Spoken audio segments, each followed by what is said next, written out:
cada um que viu o debate, e foram milhões e milhões de pessoas, cada um tem a sua percepção. Então eu procuro fazer uma análise não apenas do que eu estou assistindo, da impressão pessoal minha, mas também daquilo que, de uma maneira geral, o que as pessoas estariam vendo e se estariam vendo a mesma coisa que eu vi. O que me ficou muito claro neste debate da Band de hoje, em que o protagonista não é o jornalista, em que os debatedores têm tempo para exporem minimamente as suas opiniões, esse novo formato que a Band deu aos debates, sem aquela forma autoritária, global, que a gente vê quando o senhor Bonner preside um debate. Hoje começou com o Oineg, foi muito bem, leve, e os candidatos, evidentemente, tiveram a oportunidade de mostrar de forma muito clara aquilo que cada um é, na medida do possível em que você tem um confronto entre duas pessoas, mesmo com o tempo não tão limitado. Ficou claríssimo para mim que o Jair Messias Bolsonaro entrou no debate como presidente da República e saiu como presidente da República. Isto é, teve uma postura indiscutivelmente serena, até leve em alguns momentos, enquanto que o candidato Luiz Inácio da Silva, a partir do meio do debate para o fim, e o semblante, a fisionomia, a face, falam muito mais, têm muito mais expressão do que aquilo que é dito. Viu-se, indiscutivelmente, um Luiz Inácio abatido da metade para o fim. Não apenas no seu olhar, mas no senho franzido, na falta de concatenação de algumas ideias, e antes de tudo, num aspecto. Ele estourou o tempo. Quando ele estava terminou o seu tempo, Bolsonaro ainda tinha mais de 5 minutos para falar, o que demonstra que o presidente Luiz Inácio da Silva teve que fazer um esforço muito maior para se explicar ou para defender-se, e por isso gastou mais tempo. E por quê? Porque no começo, como foi nítido, ele partiu para um ataque no campo onde, em tese, o presidente da República seria mais frágil, e mostrou que não é. Por quê? Porque a história da pandemia enganou e ainda engana muita gente, mas tem uma característica. Ela vai se desgastando com a história da pandemia. Mas o presidente mostrou que o Brasil foi o segundo país do mundo a começar a vacinar. Mas eu fiquei particularmente gratificado no momento em que o presidente custou a dizer isso, quando ele disse o que nós dissemos aqui nas nossas lives, já há um bom tempo, o que eu disse aqui, ele hoje falou. Quando ele disse que não era tão grave no começo da pandemia, a Covid, ele disse isso num momento em que o senhor Drauzio Varela, o guru midiático do Brasil, o guru da Rede Globo, disse, e está no Google, está nas imagens que nós exibimos aqui, que ninguém precisava ficar assustado, porque tratava-se de um resfriadinho.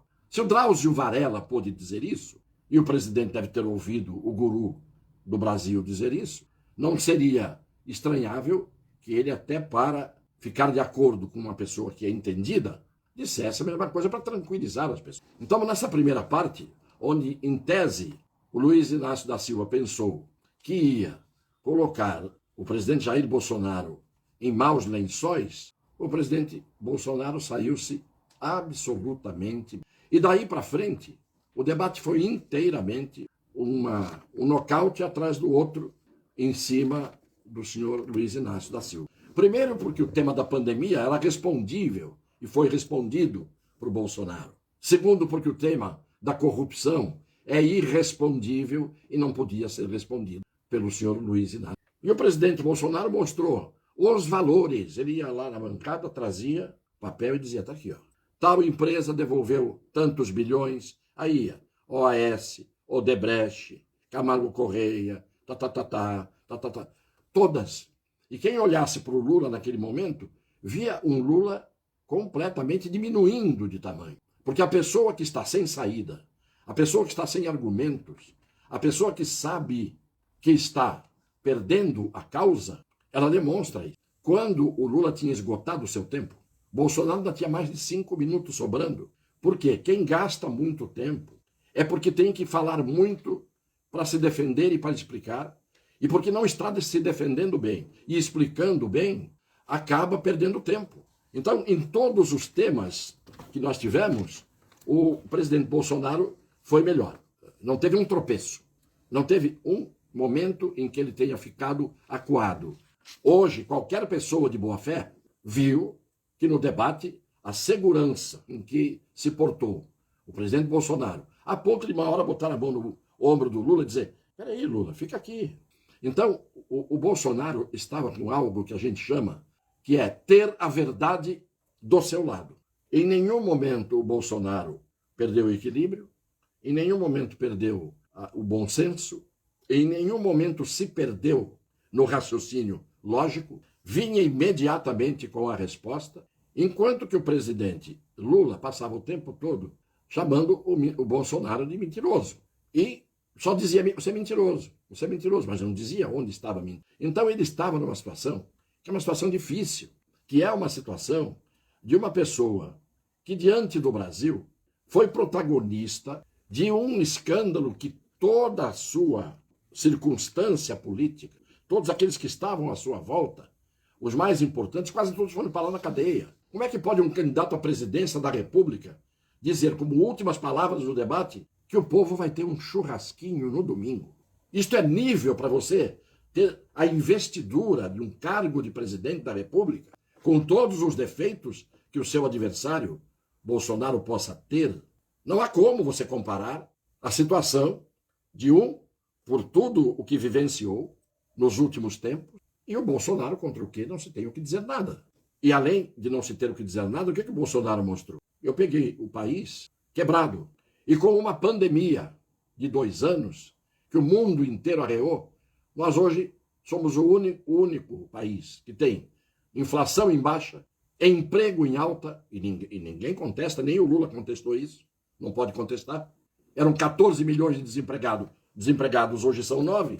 Então, o que o Jair Bolsonaro não tem de brilhantismo no debate, não é um grande orador, um grande debatedor, mas ele tem o necessário para se manter no debate, sustentando as suas ideias, apresentando resultados, enquanto que, infelizmente, o senhor Luiz Inácio da Silva vai entre a demagogia e o ataque pessoal. Quando o Bolsonaro dizia: você é uma vergonha, o seu governo foi uma vergonha, foi o maior escândalo de corrupção, explica o Petrolão, não houve resposta. Então, de certa maneira, se o Bolsonaro fosse uma pessoa mais experimentada no debate, mais acostumada ao debate, ao confronto, ele teria hoje disparado ganho a eleição antecipadamente. Porque, apesar de ele ter ido muito bem, ele poderia ter ido muito melhor com as armas de que ele dispunha. Mesmo assim, o Lula terminou nocauteado, na lona.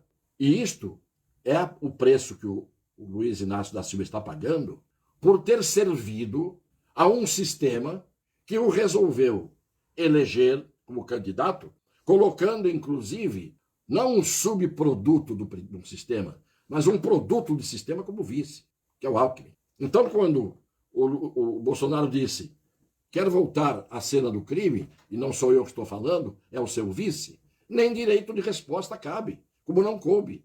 Então, a posição do Luiz Inácio da Silva é uma posição de risco, desde o começo. Não fosse a proteção do Supremo Tribunal Federal, não fosse a proteção do seu amigo Fachin, que deu a ele uma saidinha permanente. Ele estava no presídio. Deu a ele uma saidinha depois de 3 condenações. A prova dos autos é que levou a essas condenações. Anular um processo não é anular a prova. Então, a posição do Luiz Inácio da Silva é dificílima. Ele tem que ficar se debatendo, como peixe quando é capturado na rede. O Luiz Inácio ainda se sustentou e se sustenta porque teve todas as forças do sistema a seu favor. Os meios de comunicação como regra, impressos, televisivos, todos como regra.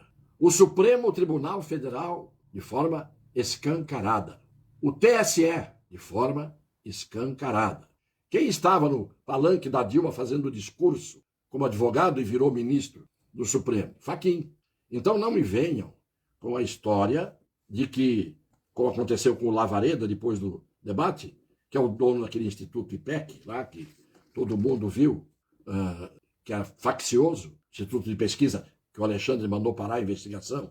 O Lavareda estava ali com uma cara de ontem, depois do debate, e disse, não, Benjamin, para mim houve um empate. Para o Lavareda dizer que houve um empate, eu não preciso dizer aqui qual foi o resultado. Mas a minha preocupação não é com o resultado de pesquisa. A minha preocupação é que nós vimos hoje o despreparo de alguém que nem candidato teria condição de ser, mas tudo bem, mas assumir com todas essas forças do sistema do lado dele, Febraban, Supremo Tribunal Federal, industriais, crime organizado, quem é que consegue passar em frente à Rocinha sem autorização? Por quê? Porque o Fachin lá atrás, já preparando o esquema, não deixou a polícia entrar nas comunidades do Rio de Janeiro faz um ano. Então quem é que manda na comunidade e faz refém os seus moradores? Que eu já estive dentro das comunidades do Rio de Janeiro. Minha mulher fez, inclusive, incursão comigo, ao lado dela, nas comunidades do Rio de Janeiro. Então a gente sabe muito bem, por ouvir o depoimento das pessoas, que são na grande maioria de bem, o que eles temem, os que comandam. Quem é que comanda uma comunidade? O sujeito que acorda cedo de manhã para trabalhar e volta? Ou o que passa o dia com uma R-15 na mão, com fuzis, com granadas, com metralhador? Quem é que manda nas comunidades? Então, está muito claro. Muito obrigado a todos e um beijo no coração das pessoas de boa fé.